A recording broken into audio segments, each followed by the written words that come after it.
They want to explain everything. They want to grow together. Yeah. And that's the perfect fit. And so I used to be a headhunter, actually. That was my last company. I'd grown in my 20s, a staffing company, and flipped it. And essentially making sure that the match is correct between the client and what you're good at, right? And I've been trying to really let clients know what we're really good at and why we should bring in other partners for other things. Because one is, if we do everything, we're going to do everything okay. I would rather do a few things really, really good.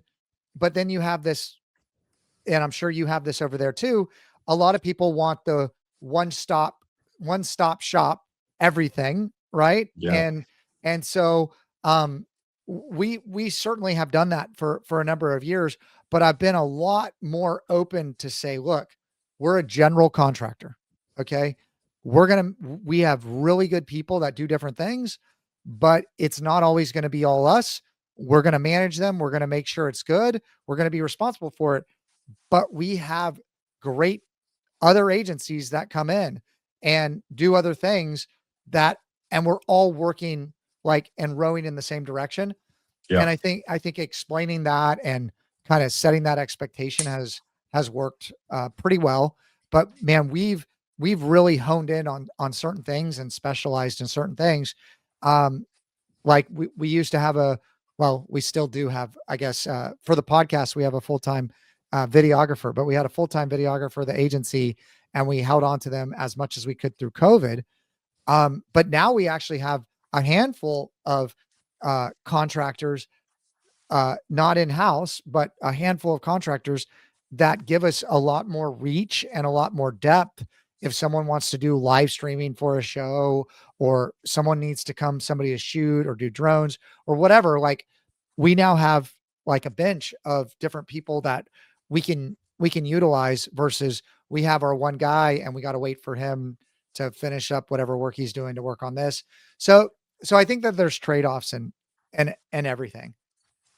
Yeah, there is. We do that as well. Basically, we have people who work directly with us, like our employees, and then we have outside experts who we really trust and who we can't really employ because they're experts in their field. Let's say, for instance, someone who is really deep into analytics. I can't really be the guy for SEO and analytics and PPC and whatever. Then we hire someone like him for just that project. We have a couple of people that we work with this way, and I think that more agencies should stop looking at everything like a zero-sum game, because we've all kind of lifted each other up because we employ that person or that person for something specific, which is like we have a huge project coming on and we're not really sure we can do it ourselves. Then we hire them, and then 2 months go by, and then they ask us if we can work with them on a client they got, or they just send us the client like, hey, I talked with these guys, we can't really figure anything out, but here, if you want the contact.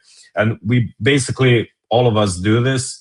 And maybe it's a different story in small countries like Croatia, Serbia, and so on, because we basically, all of us know each other. There's not that many of us. There's maybe 1,000 people you see all the time. There's way more who do marketing generally, but these are the people who are all on all of the conferences and on all of the meetups and so on. Yeah. So I've realized, as we've started to work with a lot more law firms recently, I've just made some connections, and we've been doing some great work. Is the and associates? It's they do the same thing, right? They go get the right person. I think you're right. In different areas. One of the things that you said that resonated with me again. So bad SEO is dying. That's a big takeaway for me. The other thing you just said is SEO is not a zero-sum game anymore, because the optimize everywhere, right? Like you got to Yeah. optimize everywhere, and Google is still growing, but also there's all these other searches and all these other platforms that people are doing in parallel to, right? It's not Yeah. instead of. Some people it's instead of, like me, it's like instead of. Like I only go to Google to like check to make sure Yeah. that this is Me like too. Yeah. legit, you know. But it's growing, and a lot more people are using it, and there's a lot more exposure. And I think, to your point, what I have seen, and tell me if you've seen any of this, but I've worked with a variety of different companies over the years, but we would run ads. One of the things we did do is run ads for clients outside the US. Doing SEO, we've started to do more of that. We got some country managers, whatever, but running ads was easy, right? Like in a different country. And now it's like even easier.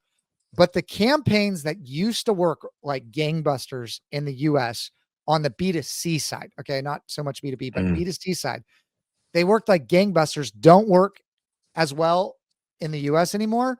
But you go down to South America, those same campaigns work like gangbusters again. It's like there's like this 3-year delay of, I think it's like the maturity in which people are searching and how they're using the internet. It's like you can almost predict the future. I felt that way with, I guess, fashion, I guess, in New York and California, and then it seeps to the rest of the country. We're in Texas, so it takes a while to get here. But it probably comes from Europe, right? UK, Paris, wherever, Japan. And it like there's a pattern.